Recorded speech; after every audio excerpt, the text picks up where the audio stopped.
এমনিতেই বড় বড় বাস খাচ্ছি।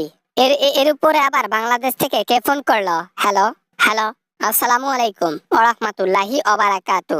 কে বলছেন? আমি শেখ হাসিনা, দিল্লি থেকে বলছি। ম্যাডাম, আমি আসাদুজ্জামান খান বলতেছিলাম। পেরেশানির মধ্যে আছি ম্যাডাম।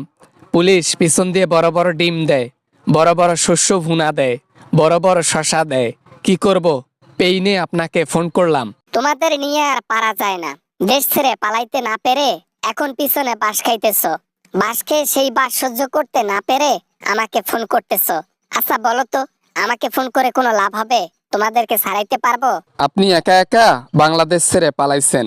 আপনার পিছনে অনেক লোক সাহায্য করেছে, কিন্তু আমাদের পেছনে কয়জন সাহায্য করছে?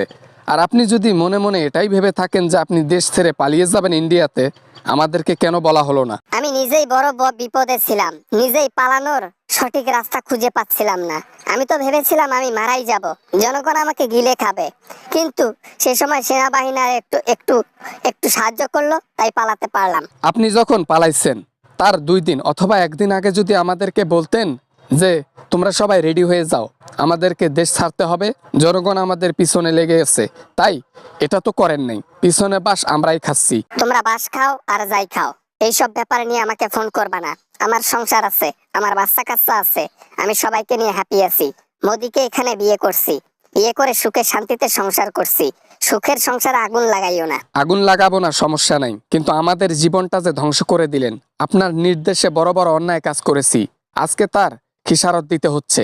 আজকে পস্তাইতেছি আওয়ামী লীগ করে। দেশের মানুষের জন্য ভালো কিছু করলে জীবনটা ভালো থাকতো। তো কি হয়েছে? এখন কি করব আমি? আমাকে ফোন দিয়ে বিরক্ত করা বাদ দিয়া জেল ভাঙার চেষ্টা করো, পালিয়ে যাওয়ার চেষ্টা করো। এরকম করে ফোন দিয়ে আমাকে পেইন দিও না। এমনিতেই নানান টেনশনে আছি। আমি বড় বড় বাস খাচ্ছি ভিতরে ভিতরে, জানো? আপনি বড় বড় বাঁশ খাচ্ছেন আর আমরা এদিকে বড় বড় ডিম খাচ্ছি রাজহাঁসের, তাও আবার সিদ্ধ পিছন দিয়ে। ঠিক আছে, আপনি আয়না ঘরে নিরীহ মানুষকে অত্যাচার করতেন, এখন আপনাদের অপরাধগুলো আমাদের উপর তুলতেছে। দেখো আসাদুজ্জামান, বেশি কথা বলিও না। যা করেছি ঠিক করেছি, তোমাদের জন্য যা করেছি ভালো করেছি। আমি যখন ক্ষমতায় ছিলাম, টাকা পয়সার পাহাড় করেছিলা, তখন মনে ছিল না? তখন মনে ছিল না সৎ কাজের কথা? তখন কই ছিল সততা? এটা আমাদেরই ভুল, আসলে এই জন্যই আমরা পস্তাচ্ছি এখন। দেশের মানুষের জন্য ভালো কিছু করলে অন্তত দেশের মাটিতে সুখে থাকতে পারতাম। এখন আপনার নির্দেশে বাজে বাজে কাজ করে টাকার পাহাড়ে নিশ্চয়ই গড়েছি, কিন্তু টাকা খাইতে পারবো না। শাস্তি ভোগ করতে করতে জীবনটাই পার হয়ে যাবে, এ জীবন আর জেল থেকে বাড়াবে না। আসাদুজ্জামান, তুমি দেখো আর একটা কথা বলবা না। আমি জাস্ট ফোনটা এখন রেখে দেব। আমার স্বামীকে এখন আমি টেক কেয়ার করতে যাব, ও ঘুম থেকে উঠেছে। আমি মোদিকে এখন নাস্তা পানি করাবো। তুমি এক্ষুনি ফোনটা রেখে দাও। Good bye. সমস্যা নাই, একদিন আপনিও ধরা খাবেন। আমরা আজকে শাস্তি পাচ্ছি, আপনিও একদিন পাবেন। ঠিক এইভাবে, এর চাইতে বেশি, আমাদের চাইতে বেশি আমাদের পাশের জেলে আপনাকে ঢোকানো হবে। আপনার চিৎকার শুনে আমরা খুশি হব। ঠিক আছে ঠিক আছে, খুশি হয়ে খুশি হয়ে, সমস্যা নেই। এখন ফোনটা রেখে দাও, তখন দেখা যাবে। আমার আমার গ্রেফতার করা তো দূরের কথা, আমার অবধি পৌঁছাতে পারবে না বাংলাদেশের প্রশাসন।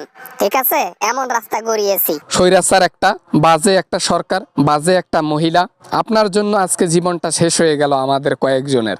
মোদিও আপনার মতো সরকার। যেদিন জনগণ পি দিয়ে বের করে দেবে, সেদিন আপনি পালানোর জায়গা খুঁজে পাবেন না আমাদের মতো।